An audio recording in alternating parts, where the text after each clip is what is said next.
আরণ্যকের কাছে নিজের অধিকার দাবি করল রোশনাই। সম্পূর্ণ জানতে ভিডিওটিতে একটি লাইক করে দেখতে থাকো। গল্পে শুরুতেই দেখা যায় আরণ্যক কথা বলতে থাকে অফিসারের সাথে আর বলে, কি ব্যাপার, আপনারা রোশনাইকে এখনও খুঁজে পাননি? কোথায় গেল রোশনাই? অফিসার বলে, দেখুন আমরা তো খোঁজার চেষ্টা করছি, উনি হুট করে এভাবে কোথায় চলে গেল সেটা আমরা কি করে জানবো বলুন তো? এরকম করলে কি হয়? তখনই আরণ্যক বলে, আমি একটা কথা কিছুতেই বুঝতে পারছি না, আপনারা তো পাহারায় ছিলেন, আপনাদের চোখ এড়িয়ে ও কোথায় যেতে পারে? এর মধ্যেই চারিদিক খোঁজার পরে যখনই রোশনাইকে খুঁজে পাচ্ছিল না আরণ্যক, তখন একটা বিষয় খেয়াল করে, রাজীবও কলেজে নেই। তাই রাজীবকেই ফোনটা করেছে। রাজীব ফোনটা তখন ধরেছে আর বলে, কি হয়েছে স্যার, আপনি আমাকে ফোন করেছেন কেন? আরণ্যক তখন বলে, ফোন করেছি, একটা কাজ আছে। এই শোনো, তুমি সবসময় এই রকম করতে থাকো কেন? রোশনাই কোথায়? রাজীব তখন বলে, রোশনাই কোথায় সেটা আমি কি করে জানবো? আমরা গরিব হতে পারি, তাই বলে আপনি আমাকে এইভাবে ঠকাবেন? আপনি আমাকে এইভাবে মিথ্যে কথা বলবেন? আরণ্যক বুঝতে পারে না কোন মিথ্যেটা রাজীবকে বলেছে। রাজীব বলে, রোশনাই আমাকে ভালোবাসে। আপনি তো এইটাই বলেছিলেন, কিন্তু রোশনাই নিজেই আমাকে বলেছে ও আমাকে ভালোবাসে না, ও আমাকে কোনোদিনও ভালোবাসেও নি, ও আমাকে বন্ধুর চোখেই দেখে। এবারে আপনি নিজেই বলুন যে কার কথা বিশ্বাস করব, রোশনাই নাকি আপনি? শেষ পর্যন্ত আপনি আমাকে এইভাবে ঠকালেন। আরণ্যক বুঝতে পারছে না কি বলবে।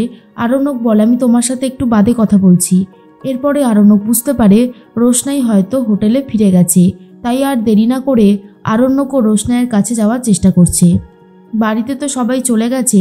বড়মা মন্দির থেকে পুজো দিয়ে এসেছে, বরণ ডালাও সাজিয়ে রেখেছে। আর তখনই বড়মা এসে বলে, কি রে মেজো, গরিমা কোথায় আর বাদশাই বা কোথায়? আমি তো ওদের জন্য মন্দিরে পুজো দিয়ে নিয়ে আসলাম আর বরণ ডালাও সাজিয়ে রেখেছি। তখনই তনুশ্রী বলে, এসব তুমি কি বলছো বলো তো দিদি? আমরা কি বলে গিয়েছিলাম যে আমরা ওদের বিয়ে দিয়ে এখানে নিয়ে আসছি?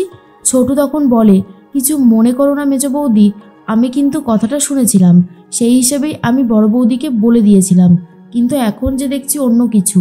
তখন বাবলু বলে, রোশনাই যতদিন থাকবে ওদের মাঝখানে ততদিন ওদের বিয়েটা সম্পূর্ণ হবে না, সেটা আমি বুঝে গেছি।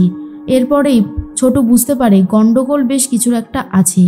তার মধ্যেই জাহ্নবী বলে, একটা কথা কি জানো তো, আমাদের বাদশাও না গরিমাকে আগের মতন আর ভালোবাসে না। যদি আগের মতন ভালোবাসতো তাহলে আর এই দিনটা দেখতে হতো না। আচ্ছা, শেষ পর্যন্ত ওদের বিয়েটা হবে তো? তখনই দাদুভাই বলে, এসব তুমি কি বলছো? ওদের বিয়েটা হবে, নিশ্চয়ই হবে। বাদশাহ আর গরিমা যদি একে অপরকে ভালোবাসে তাহলে অবশ্যই বিয়েটা হবে।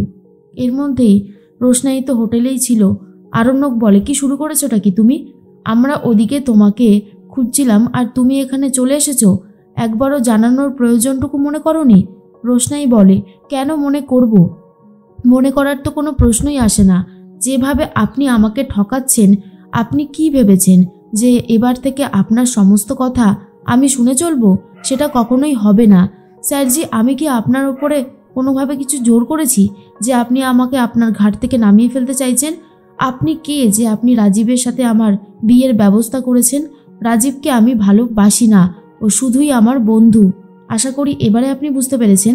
এর মধ্যে আরণ্যক বলে, কিন্তু আমার তো মনে হয়েছে তুমি আর রাজীব একে অপরকে ভালোবাসো।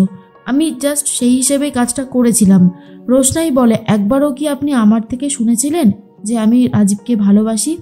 দেখুন স্যারজি, আমি জানি আমি আপনার আর গরিমা দিদির মাঝখানে চলে এসেছি, তাই বলে যে আপনি আমার সাথে এরকমটা করবেন এটা কিন্তু আমি একদমই এক্সপেক্ট করতে পারি না। এটা কিন্তু ঠিক হচ্ছে না। আরণ্যক বলে, তুমি আমাকে এইভাবে হার্ট করতে পারো না। রোশনাই বলে, আর আমি তো প্রত্যেকের কাছে অপমানিত হচ্ছি, কষ্ট পাচ্ছি, আমি কি করব বলুন তো? আমার পক্ষে আর কী বা করা সম্ভব? সব কিছু শেষ হয়ে যাচ্ছে। আপনি আমাকে অনেক কষ্ট দিয়েছেন। বারবার যখন সবার সামনে বলেন না এই বিয়েটা মিথ্যে, এই বিয়েটা আপনি মানেন না, তখন জানেন একটা মেয়ের কতটা কষ্ট হয়? এর মধ্যে আরণ্যক বলে, আচ্ছা আমি তো একটা কথা কিছুতেই বুঝতে পারছি না, তুমি আমাকে এই কথাগুলো আগে কেন বলনি? রোশনাই তখন বলে, আগে কেন বলতে যাব? আপনি কি সেই সুযোগটা আমাকে দিয়েছিলেন? আপনি তো আমাকে বলেনইনি যে আপনি কলকাতায় রাজীবকে নিয়ে গিয়ে আমার সাথে বিয়ের ব্যবস্থা করছিলেন। ভাগ্যিস আমার সাথে রাজীব পুরো ব্যাপারটা আগে থেকেই খুলে বলল, না হলে তো সর্বনাশ আরও কিছু হতো। আরণ্যক বলে, আমার শরীরটা ভাল লাগছে না, তুমি আমার সাথে এভাবে কথা বলো না। তবে কি তুমি তোমার অধিকার চাইছো? তুমি কি এই সিঁদুরটাকে অ্যাকসেপ্ট করেছো রোশনাই? এরপর রোশনাই মনে মনে বলে, আমি কি করে আপনাকে সেই কথা খুলে বলবো? আপনি বোঝেন না, আর আপনি বুঝতেও পারবেন না। জানি আমি আপনি গরিমা দিদিকে ভালোবাসেন, কিন্তু আপনি যে কেন আমাকে সেদিন সিঁদুর পরাতে গিয়েছিলেন মাঝে মধ্যে সেটাই বুঝতে পারি না। আরণ্যক বলে, কি হলো, তুমি কিছু বলছো না যে? রোশনাই মুখে না বললেও মনে মনে এইটাই ভাবতে থাকে যে সে বিবাহিত, সে আর কখনোই কাউকে বিয়ে করতে পারে না। আরণ্যক নিজের ঘরে চলে যায়। আরণ্যক খুব কষ্ট পেয়েছে রোশনাইয়ের ব্যবহারে। এরপর আরণ্যকের এতটাই জ্বর এসে গেছে, আরণ্যক ভাবছে সে যেন এভাবে চলে যায় পৃথিবী থেকে, তাহলে তো আর এত কষ্ট পেতে হবে না। আর রোশনাইয়ের করা অপমানটা আরণ্যকের খুবই খারাপ লেগেছে।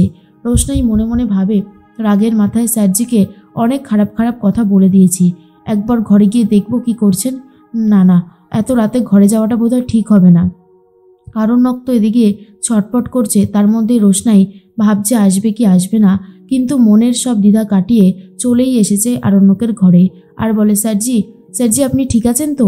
এরপর গায়ে হাত দিয়ে দেখে জ্বরে পুড়ে যাচ্ছে গা, আর আরণ্যকও ছটপট করছে। রোশনাই তখন তাড়াতাড়ি করে রিসেপশনিস্টকে ফোন করে বলে, আমাদের স্যারজির প্রচণ্ড জ্বর এসেছে, আপনারা একবার ডাক্তারকে ফোন করুন না। রিসেপশনিস্ট বলে, সরি ম্যাডাম, এত রাত হয়ে গেছে, কোনো ডাক্তারকেই এখন আর পাবো না। এক কাজ করুন, আপনি নিজেই একটু জলপট্টি দিয়ে সামলান, এখন আর সম্ভবই না। এমনকি রোশনাই যখন ওষুধ চায় সেই ওষুধটুকুও রিসেপশনিস্ট দিতে পারে না। তাই রোশনাই ভাবে, যতই রাত হোক না কেন, দরকার পড়লে আমাকেই এখন দোকানে যেতে হবে। বাইরেই পুলিশ অফিসাররা দাঁড়িয়েছিল। অফিসার রোশনাইকে বলে, ম্যাডাম, আজকে আপনি কলেজ থেকে হোটেলে চলে এসে অনেক বড় অন্যায় করেছেন। আপনি যদি এরকম করতে থাকেন তাহলে কিন্তু আমরা প্রোটেকশনটা তুলে নেব, আমরা আর আপনাকে প্রোটেকশন দেব না। এবার বলুন তো আপনি কেন বেরিয়েছেন? রোশনাই বলে, স্যারজির খুব জ্বর এসেছে, আপনারা প্লিজ আমাকে মেডিকেল শপে নিয়ে চলুন, না হলে আমি স্যারজির জন্য ওষুধ কিনতে পারবো না। ছটপট করছে স্যারজি। অফিসার বলে, ঠিক আছে, সেটা আমরা করছি, কিন্তু এর পরে কিন্তু কখনোই আর এই রকম করবেন না, মনে থাকবে তো? আর এতটা রাত হয়ে গেছে, এখন কি আর মেডিকেল শপ খোলা থাকবে? আমি সেটাই ভাবছি। অফিসারের কথা শুনে রোশনাই বলে, আপনি যদি এখানে দাঁড়িয়ে দাঁড়িয়ে সময় নষ্ট করেন তাহলে তো আরোই বন্ধ হয়ে যাবে। চলুন, স্যারজির পাশে আমাকে দাঁড়াতে হবে, স্যারজিকে নিয়ে আমাকে দরকার পড়লে হসপিটালে যেতে হবে, কিন্তু সুস্থ আমি স্যারজিকে করবই। এর মধ্যে আরণ্যক তো ছটপট করছে, আর রোশনাই চেষ্টা করছে ওষুধ এনে আরণ্যককে খাওয়াতে, যাতে আরণ্যক সুস্থ হয়ে যায়। অন্যদিকে বাড়ির লোকজন ভাবে, বাদশাহ কবে যে আসবে, বাদশার সাথে গরিমার বিয়েটায় বারবার বাধা পড়ছে, জানি না শেষ পর্যন্ত কি হবে। ওই রোশনাইয়ের জন্যই সব কিছু হচ্ছে, আর এদিকে রোশনাই আরণ্যককে সুস্থ করার চেষ্টা করছে।